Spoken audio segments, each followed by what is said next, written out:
Chris, man, I know it's probably still soaking in a little bit, man, but can you put this feeling into words right now that you've been thinking about for so long?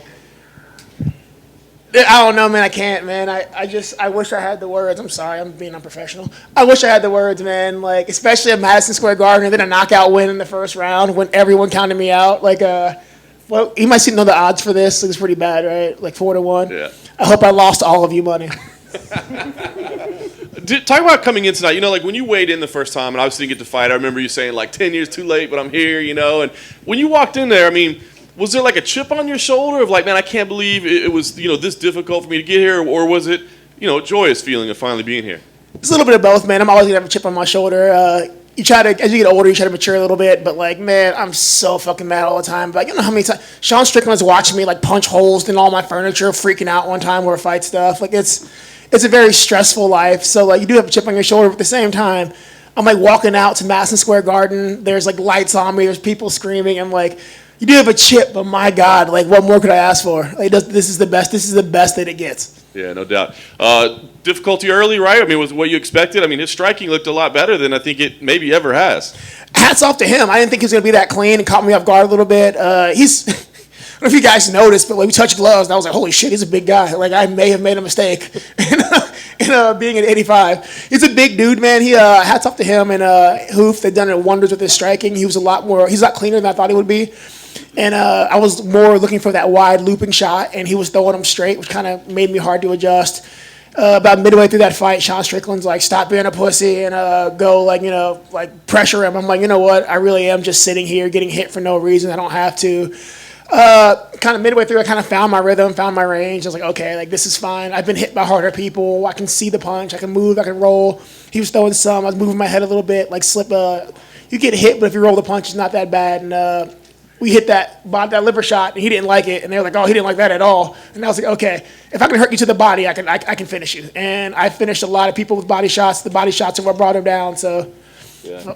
What was going through your head? I mean, because obviously, like, you hurt him bad, but then you were pretty patient. You know, it looked like you were kind of picking your shot. So, I mean, what's going through your head at that moment? Don't be the idiot that runs in and gets double-legged. Like, that was it. I was like, okay, he's kind of like, I didn't think he was that hurt. He backed up, and I was like, this is a trap. And then he kind of fell. And I'm like, okay, I'm going to run in. He's going to double-leg me, and they're going to laugh at me. Like, oh, amateur move for a guy with 30-something fights. And then he kind of went down and stayed down too long. I was like, holy shit, he's really hurt, actually. So why not? At that point, I'm like, you know, what do I have to lose? I end up on my back, whatever. I get up, it's fine. I stopped 2 takedowns. I forgot to stop another one if I had to. So, you know, screw it. Nothing ventured, nothing gained. Yeah, you worked so hard to get here. I mean, do you have to, like, change the goals now? I mean, like, this isn't the finish line, right? This is just the start. No, this is like, there's like this. Anyone that says it's the finish line is an idiot. Like, I've been working. My goal wasn't just to like get here and like get a. I hate, oh God, like I was already asked. I always say, like, you know, you always see people get here and they'll lose like all their fights and they'll have UFC veteran next to their name. And I hate that shit. Like, no, like you have to earn the title. So my goal was to earn the title. And this was like not a type of world title, but a title of a UFC fighter. It's not just having a fight. It's a way of life. I've done this for 10 years. I've eat, sleep, and train this. I don't party. I don't drink. I don't, you know, smoke. I train for like 7 hours a day, and I go home 7 days a week. So this is just step one. And like, you know, I wish you. I mean, you guys hear it a lot, but like, I am hilariously broke right now, and like, I've spent everything I've had to do this to pursue this career. I am hilariously poor right now. So to get a knockout at Madison Square Garden, probably the worst card to get a knockout on with freaking Gaethje and Chandler fighting and Usman Mill. So thanks, guys, but. If Dana White's so inclined, I could really use 50 G's, please. I was a 4-1 underdog. I was never supposed to be here, never supposed to win that fight. 10 years late, and I knocked him out. 50 G's lets me like change everything about my life right now. Like, please, please, please, guys, like, make sure, like, hashtag it, whatever. Like, please give Chris Curtis money because I am broke. Last thing for me then, what is the goal now? Like, I mean, what's the next move, right? I mean, do you want to fight again quickly to keep this thing going? Do you need some time because of, you know, kind of this double preparation, I guess? And do we know what weight division it's going to be in? Can I fight in December?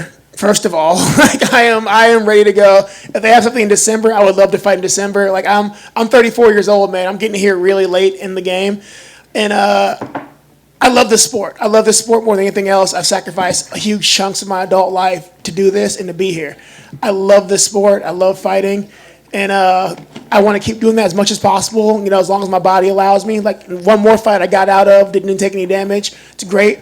But I'm an intelligent guy. I realize that I'm nearing the end of my life cycle. So let me get as many fights as I can. Let me make as much money as I can. Just let me have fun. Go out there. I'll fight next month if they let me. Weight class, who knows? During the broadcast, right before the finishing sequence, I think it was Rogan and Daniel Cormier were saying that you needed to, quote, get Phil Hawes' respect in the octagon with your striking. Did you feel that same way, like when he was kind of doing his thing with the striking, that you needed to kind of touch him to make him back up a little bit? I did, and if you can do the corner cam, you actually hear Sean Strickland tell you, and I quote, "Stop being a pussy and pressure him." So I realized at a point, like, he doesn't mince words, but he was right, and they were right as well. As I was, I don't want to call it like starstruck. Everything felt normal, but I'm telling you guys, when we touched gloves, I was like, it's a big dude. Like I was like, oh man, I may have like miscalculated just how big he was. He's a big guy. He was fast. I was ready for that, but my mistake in thinking he was going to show up the same way he did in his last fights. His striking was much improved. And it kind of threw me for a loop. Wasn't what we planned on, so it took me a while to adjust, and that was my fault. But Madison Square Garden, like a little bit of nerves. It's fine. Like I adjusted, and we hit him with a body shot. I think the kick to the body, and then I hit him with the uppercut to the body. The uppercut to the body. He backed up and he winced and he looked at me, and I was like, "Yeah, man, I'm a body snatcher." And like, if you miss a takedown on me and like you don't disengage right away, I'm gonna try to blow a hole out of your back. And I hit him with a really good liver shot, and he looked at me, and I knew he was hurt. And I was like, okay, now you're not just gonna try to push, because he was punching through my guard, and I was like, we can't do that anymore. I'm not gonna go home with black eyes and shit. So they were entirely right. Like I really need to get his respect, and I think that body shot got his respect. John touched upon it. Like when you did like rush in on him, you didn't necessarily rush in. You picked your shots. Is that just like, I don't think fight fans that just watch the UFC know how many fights you actually have under your belt compared to Phil Hawes. So is that just veteran experience shit in there? Like, but you see a lot of guys just kind of blow forward and try to put him away. It's a combination of experience and like Nate Pettit and James Gifford yelling at me about my distance. Where if you watch my Contenders fight, when I dropped him, I did the same thing. I didn't jump into him. I stopped, moved the legs, and go. You'll see like guys that have more experience tend not to rush. And like Imanov is really good, right? But how many times tonight did he hurt him and then fall into the clinch and get stuck? It's just something that we all do, and like eventually, with time, you stop doing it. Nate Pettit and James Gifford, my two coaches, are really big on me maintaining my distance. We worked on that a lot more, and I'm doing it less and less, like falling in. So don't be an idiot that runs in and gets double legged. Remember the old Pete Sell punch? Yeah, don't be that guy. And then I don't know if I'm sure you saw it on the media day. Phil Hawes says you were a guy that's here to get a fight kit, and he's here to be world champion.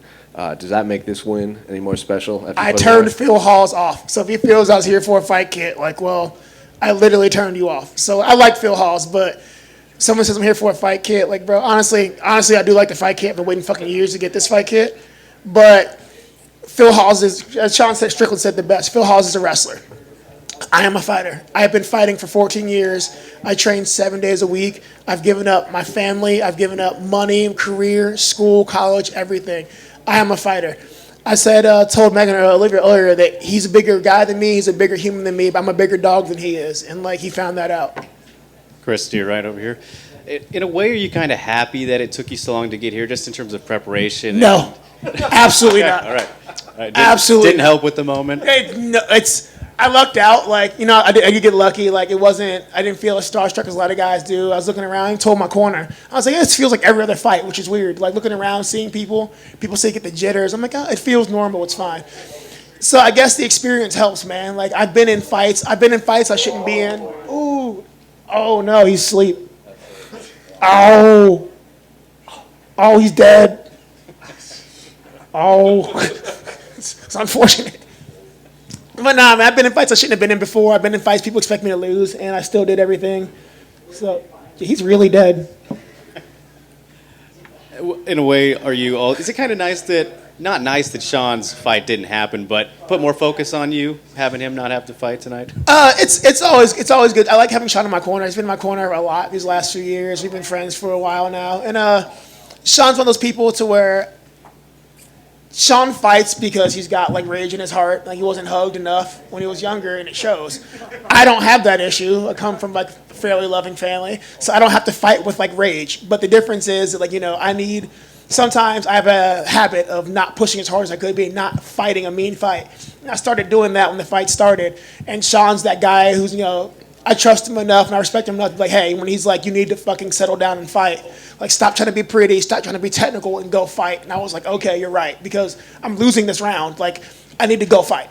I stopped that first takedown and I was like, okay.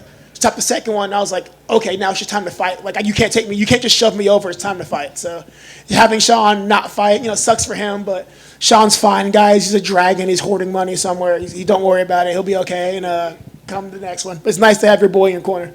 Congrats, man. Thank you. All good, guys? Thank you. Give me money.